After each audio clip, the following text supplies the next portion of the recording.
Buen día, hoy vamos a hablar sobre la inflamación aguda, crónica y la respuesta sistémica de la inflamación. Doctora, buenos días. En esta oportunidad vamos a desarrollar el capítulo 3 que corresponde a la inflamación y la reparación. Como primer punto tenemos a la inflamación. Sabemos que existen dos tipos de inflamación, una aguda y una crónica. Entonces comencemos con la inflamación de tipo aguda. Esta viene a ser una respuesta rápida e inicial a las infecciones y a la lesión de tipo tisular. Lo primero que vamos a producir o vamos a poder observar va a ser la reacción de los vasos, que va a estar influenciado o acondicionado con el cambio de flujo. ¿Y eso debido a qué? Se va a producir una dilatación de los vasos por un mediador denominado la histamina que va a actuar a nivel del músculo liso. Al mismo tiempo, con ello se va a aumentar el flujo sanguíneo, lo que va a causar un calor y un eritema que se va a poder evidenciar a nivel macroscópico. Esto también va a conllevar a la liberación del líquido rico en proteínas, lo que también va a disminuir el flujo sanguíneo. Cuando se disminuye el flujo sanguíneo, lo que va a producir va a ser la éstasis. ¿Qué viene a ser la éstasis? Como disminuye el flujo sanguíneo, los eritrocitos que van a transitar a través de los vasos van a empezar a transitar de manera más lenta y lo que va a hacer que se estanquen a nivel de los vasos más pequeños. Entonces, consecuencia a ello, los neutrófilos, que van a ser la primera línea de defensa, se van a empezar a acumular en el endotelio de tipo vascular. Entonces va a producirse la extravasión vascular o el aumento de la permeabilidad vascular, que se va a dar básicamente por dos mecanismos. Con la contracción del endotelio vamos a poder aumentar el espacio interdotelial, lo cual va a posteriormente aumentar la permeabilidad, y la lesión del endotelio que va a inducir a una necrosis y al desprendimiento. Al mismo tiempo también vamos a tener una respuesta a nivel de los vasos y de los ganglios linfáticos. En la inflamación, como sabemos, no solo van a actuar tanto arterias como venas, sino también los ganglios y los vasos linfáticos. El flujo linfático está aumentado y ayuda a drenar el líquido del edema que se acumula por el aumento de la permeabilidad vascular. Seguido de todo este proceso de la reacción de vasos, vamos a tener un reclutamiento de los linfocitos. Y este va a consistir en la adhesión de los linfocitos al endotelio. Recordemos que la éstasis viene a ser consecuencia de la disminución del flujo sanguíneo, por ende, la velocidad con la que se van a transportar los leucocitos, los elementos, va a reducir y se van a empezar a estancar a nivel del vaso, lo que va a producir una marginación, que vendría a ser ese proceso de cambio, esa redistribución de los leucocitos en su transición, ¿no? Que va a ser de una manera más lenta y se va a empezar a ir más a los márgenes de los brazos, lo que va a producir al mismo tiempo un tipo de adhesión superficial que va a estar mediada por este tipo de proteínas.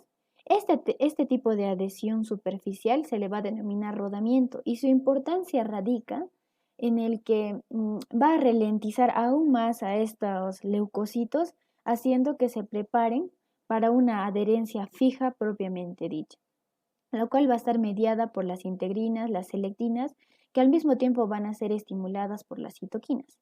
Luego, después de ello, tenemos una migración de los linfocitos a través del epitelio. Este se va a conocer como la diapédesis o la transmigración, que va a estar influenciada por las quimiosinas que van a actuar a nivel de los leucocitos adherentes como consecuencia aquí y van a estimular a que las células migren hacia el sitio de la lesión. Al mismo tiempo tenemos otro proceso que vendría a ser la quimiotaxis de los leucocitos, que básicamente va a consistir en el desplazamiento de los leucocitos hacia el sitio de lesión, en el cual van a actuar los quimiotácticos tanto endógenos como exógenos. Recordemos también que la naturaleza del infiltrado leucocitario está en función a la duración de la respuesta inflamatoria y el tipo de estímulo. El primero en actuar en este tipo de respuestas va a ser los neutrófilos, nuestra primera línea de defensa, que básicamente su tiempo de vida promedio van a ser de 6 a 24 horas y posteriormente van a ser reemplazados por unos más resistentes que vendrían a ser los monocitos, que su tiempo de acción básicamente va a durar en el resto de la infección. Eliminación del agente causal y terminación de la respuesta inflamatoria aguda. Las respuestas funcionales más importantes para la destrucción de los microbios y agresores son la fagocitosis. Esta se va a dar por 3 pasos que son el reconocimiento y identificación de la partícula que va a ser ingerida por el leucocito. Se da gracias a receptores fagocíticos como son los receptores de manosa, que en los macrófagos el receptor de manosa es la lecitina que se une a las fucosa y manosa de las glucoproteínas y glucolípidos de las células microbianas. Estos azúcares son los principales componentes estructurales de las paredes y membranas celulares de estos microorganismos.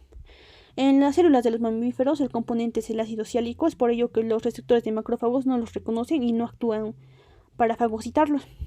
Los receptores barredores o depuradores son los que median la endocitosis de las partículas de lipoproteínas y otras partículas como las integrinas de la MAC1. Los receptores de opsoninas son receptores de alta afinidad.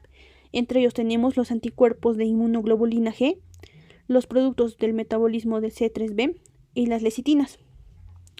El atrapamiento es otro paso que se va a dar por la formación del fagosoma. En aquí la membrana celular externa de la célula va a reaccionar formando una extensión y encapsulando a la partícula extraña y metiéndola en su interior.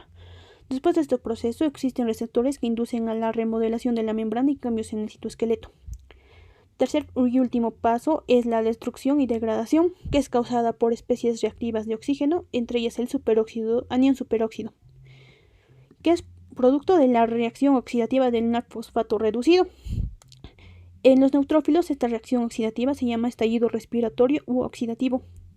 El anión superóxido no es un, por así decirlo, potente antimicrobiano, por ello es que se va a convertir por otras enzimas en peróxido, que tampoco es un buen antimicrobiano, pero en presencia de la mieloperoxidasa, que es proveniente de los gránulos mayores azurófilos de los neutrófilos, y presencia de cloruro, que es un haluro, se convierte en hipoclorito, que este sí es un potente antimicrobiano, que vendría a ser el principio activo de la lejía en sí. Otro es el óxido nítrico, que proviene de la arginina. Al reaccionar con el anión superóxido produce el peroxinitrito, que es una especie reactiva del nitrógeno, también un potente antimicrobiano. Otras serían las enzimas lisosómicas, que por ejemplo en los neutrófilos están separados en 2 grupos, que son los menores específicos y los gránulos mayores azurófilos. Entre los específicos tenemos lisosima, colagenasa, lactoferrina, gelatinasa, fosfatasa alcalina, y en los azurófilos mieloperoxidasas, lisosimas, defensinas, hidrolasas ácidas y proteasas neutras. Otros que ayudan a la eliminación del agente causal son las trampas extracelulares de neutrófilos, que son redes fibrilares extracelulares que aportan elevada concentración de sustancia antimicrobiana en sitios de infección, evitando la diseminación de estas bacterias o agentes infecciosos, y estas las van a hacer que se queden atrapadas en fibrillas. Comprende un entramado viscoso de cromatina nuclear y una concentración de proteínas granulares, péptidos y enzimas antimicrobianas. La terminación de la respuesta inflamatoria aguda está dada por cuando en sí la inflamación se dice que remite después de la eliminación de agentes causales. Los mediadores de inflamación son producidos en impulsos rápidos y son de vida corta. Por ejemplo, en neutrófilos la semivida es corta y en tejidos y mueren por apoptosis al salir al torrente sanguíneo. Las señales de detención que van a terminar con la respuesta inflamatoria aguda son los cambios del tipo de metabolito del ácido araquidónico, que es producido por leucotrenos preinflamatorios y son reemplazados por lipoxinas antiinflamatorias. Otras son la liberación de macrófagos y citocinas antiinflamatorias. Y por último, es los impulsos nerviosos colinérgicos que inhiben la producción de TNF en macrófagos.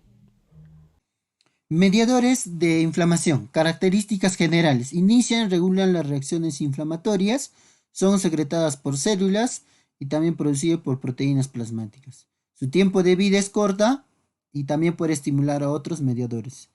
Entre estos tenemos las aminas vasoactivas, como la histamina, que provienen de los mastocitos basófilos por estímulos de los neuropéptidos y las citocinas, en respuesta de una lesión física, ya sea traumática, del frío o del calor, o una hipersensibilidad, ya sea una alergia. Luego tenemos la serotonina, que proviene de las plaquetas neuroendocrinas, cuya función es ser el neurotransmisor en el tubo digestivo y vasoconstrictor. Luego tenemos los lipídicos, como el ácido araquidónico, que se encuentra en la membrana unida a los fosfolípidos, y sus derivados mediante enzimas van a ser los eicosanoides, como las ciclooxigenasas, como para las prostaglandinas, las lipooxigenasas, como para los leucotrienos y lipoxinas. Luego, entre estas vamos a tener las prostaglandinas, que provienen de los mastocitos, macrófagos y células endoteliales, cuyo estos se van a regenerar a partir del COX-1 y COX-2. Luego tenemos los leucotrienos, que se originan de los leucocitos y mastocitos, cuya acción es el aumento de la permeabilidad vascular, la quimiotaxia y adhesión de leucocitos. Luego tenemos las lipoxinas, cuya acción es la reducción de la inflamación por aglutamiento de los leucocitos y también inhibe la quimiotaxis. Luego vamos a tener los inhibidores farmacológicos.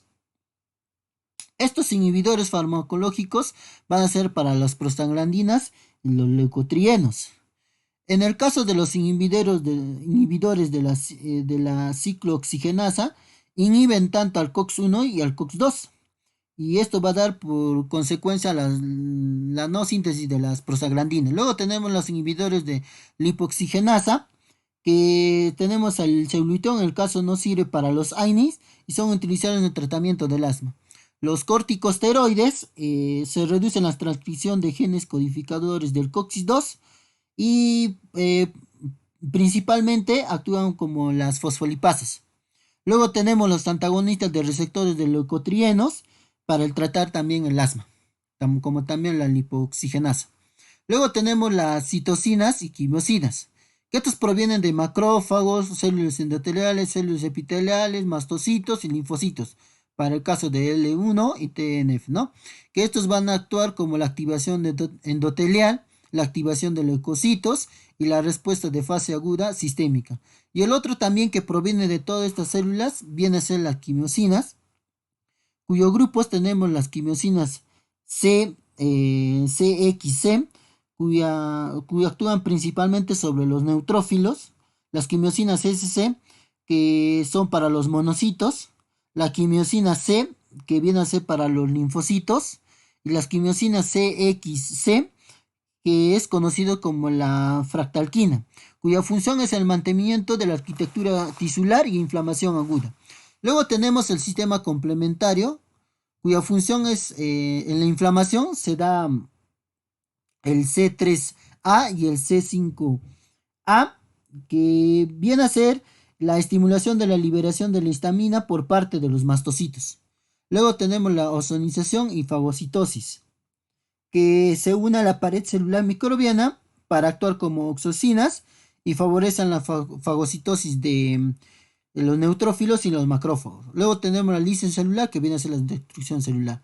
Esto se da a través de las proteínas reguladoras, como el inhibidor C1, que bloquea la activación de la C1 por la carencia de inhibidor, que causaría el angioedema hereditarios. Y el factor de acelerador de la degradación del DAP y CD59, que son proteínas que están unidos por un anclaje a las membranas y evitan la formación del 3 convertasa, especialmente en el ataque bacteriano. Y tenemos al último los mediadores de inflamación, el factor de activador de plaquetas, que induce la vasoconstricción, la broncoconstricción, las cinacinas, que se va a convertir en bradicinas por la calicreína y va a dar la función del aumento de la permeabilidad vascular, que induce la contracción del músculo liso, y los neuropéptidos, que viene a ser el inicio y la regulación de las respuestas inflamatorias.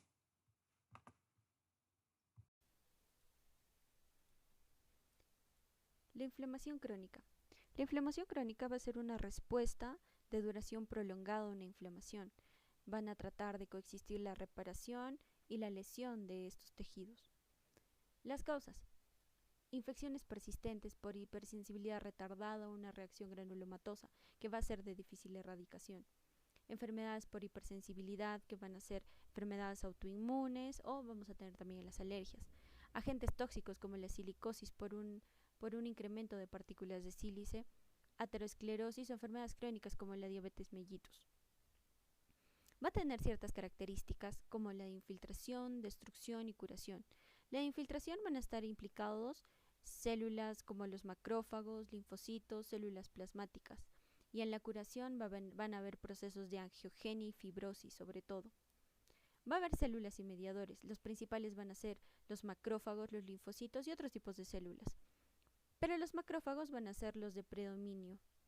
Destruyen invasores. Va a tener dos vías de activación, una vía clásica y una vía alterna. La vía clásica vamos a ver a las enzimas lisosómicas que van a ser microbicidas y van a hacer procesos de fagocitosis. Otra, las interleuquinas y quimiosinas que van a dar un proceso de inflamación. La vía alternativa con factores de crecimiento para la reparación e interleuquinas para procesos antiinflamatorios. Tenemos también a los linfocitos T y B, pero los linfocitos B van a actuar junto con plasmocitos. Otras células que van a actuar en este tipo de inflamación va a ser los eosinófilos, mastocitos y neutrófilos. Por último, vamos a ver a la inflamación granulomatosa.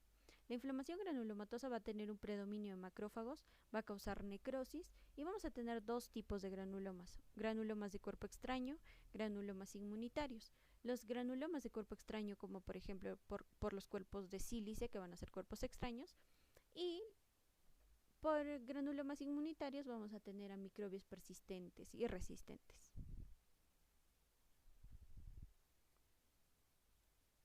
Continuar hablando sobre los efectos sistémicos de la inflamación. En este caso vamos a ver que esto se va a presentar principalmente en el paciente y pueden dar algunos síntomas comunes como por ejemplo el resfrío intenso o las infecciones respiratorias constantes, crónicas, ¿no?